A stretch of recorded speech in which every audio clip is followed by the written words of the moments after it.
Start out with what the best post-workout carbs is. This kind of depends on what the end goal is. If it's fat loss, weight loss, post-workout carbs aren't required. If you're looking for something to be more protein sparing because you've just done an athletic endeavor, you're pushing really hard in the gym, then I'd actually look at using a multiple sourced carbohydrate, something like quadricarb, or HP Labs makes something called pentacarb. It's fairly good. Vitargo is also something that's good. It's quick absorbing. It's per serving very cheap as well, so it's good in that regard. Otherwise, you could just stick to something as simple as waxy maize or dextrose. That's really all you really need to look at when it comes to post-workout carbs. Best method to gain cupped shoulders. I'm going to assume that he actually means capped shoulders with this. So in regards to gaining capped shoulders, I would say lateral raises are going to be huge for this, but also behind the neck presses and increasing the amount of time under tension that you're under with your behind the neck presses and lateral raises. When you're doing behind the neck presses and you want to really drive home the focus being on your deltoids, I'd look at just going partial rep range. Partial rep range. So you're only going to be going to about 90 degrees. So you're only really going to bring it so that your arm comes to parallel to the floor.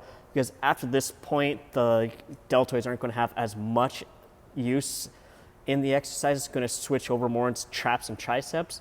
And the same with the lateral raises. Only bring it up so that your elbow is parallel to the floor. In regards to actually building up the shoulders themselves, you got to work more than just anteriorly or medially. You got to also build up the rear deltoid. You got to really get these nice, big, and strong in order for it to really look like you've got truly capped shoulders. So the behind the neck press is going to be big for this, but also doing things at different angles where you're leaning away, leaning forward, and doing your lateral raises. Also getting and making sure that the external rotators are strong enough to actually handle a heavy load without other muscles trying to kick in, and do the work like your triceps or your traps. You want to make it so that your shoulder itself is holding the load. So when you're doing all of these lateral raises, really jack up the rep range. Really start looking at, like, instead of 12, 15 reps, start looking at 20 plus reps with this, and trying to add in a pause at the top of the concentric. So when you get up to parallel to the floor, try holding it there for a few seconds on every rep. Really squeeze it out.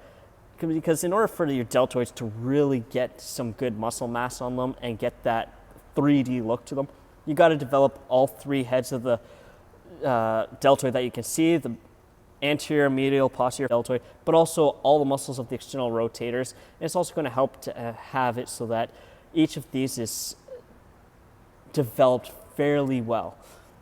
The deltoid muscles overall also react really well to higher rep ranges and very high amount of time under tension. So when you're looking at high time under tension, you're looking more at like 70 plus seconds, not the typical time under tension of 40 to 70 being viewed as the hypertrophy range. But with the deltoids, because of how they are, you're going to want to jack this up past even 120 seconds of total time under tension for a single set. You can also manipulate this as well by doing, like for lateral raises, doing front raise, rear delt flies, and lateral raises where you're sitting upright, so that you can hit all three heads in a single set, so that you're kind of doing a tricep, all for the same muscle group, but it's hitting the three different heads of it all in a single set. All right, so your go-to oblique activation and strengthening for stabilization, not aesthetics. For this, I actually like offset carries, so doing farmer's walk with a single hand instead of being bilaterally loaded up unilaterally. Just because in order for you to stay stable and upright with this, your obliques are going to have to kick in very hard just so that you don't fall over. And the great thing with farmer's carries is you can go actually pretty damn heavy with these and not worry about any kind of detrimental effects like too much soreness. Yes, the traps are going to get sore the first few times that you do it, but your traps are going to catch on fairly quickly. Your grip is going to improve massively, so you're going to get multiple benefits to this as well. As for the obliques themselves directly, just by having a heavy load over to one side and trying to keep yourself upright, you're going to be stabilizing throughout your entire core. The obliques are going to be light on fire. Something I personally like a little bit more so if you don't have access to heavy loads or specialized farmer's walk handles is sprints. Honestly, there's not really much else that's going to get the core, your abdomen, all the muscles of the abs, so your rectus abdominals as well as your obliques, internal and external, as fired up as high intensity sprints. But the vast majority of people aren't conditioned enough to be able to do high intensity sprints at an intensity high enough to actually elicit this kind of response. So when that's not the case, you could take a sledgehammer to a tire so that you get that rotation work in there as well. But the number one thing I truly enjoy doing for this is offset or unilateral farmer's walk. To stay upright, the other side's got to be kind of activated maximally, and it's just going to build up that strength on both sides. Once you walk to one end of a pathway, you just sit the weight down, turn around, pick it up with the other hand, and then you work the other side the same way. So how to adjust weight training, volume, and intensity to deal with increases in central nervous system stress from sprints. Okay, so this one, it's actually fairly simple to do this. It gets overcomplicated a lot of times. One of the easiest ways to do it is you're going to somewhat correspond what the intensity in the weight room is to what the intensity on the track is. So when you're in a kind of like the base training phase, the general prep phase, you're going to be doing higher volume in the weight room. So you're going to kind of be building that engine up to be able to handle the workloads that are going to be coming in the specific prep and pre-competition phases. As you get into the maximal sprinting phases of competition and the last parts of pre-competition, you're not really going to be lifting as much volume. The volume is going to be very low, but the intensity is going to be very high, which means you're going to be taking a crap load of rest between sets. So when you're looking at this, it's always, the two are going to correspond with each other. As the intensity on the track increases, intensity in the weight room is going to increase. So you've got to take this into account when you're doing programming.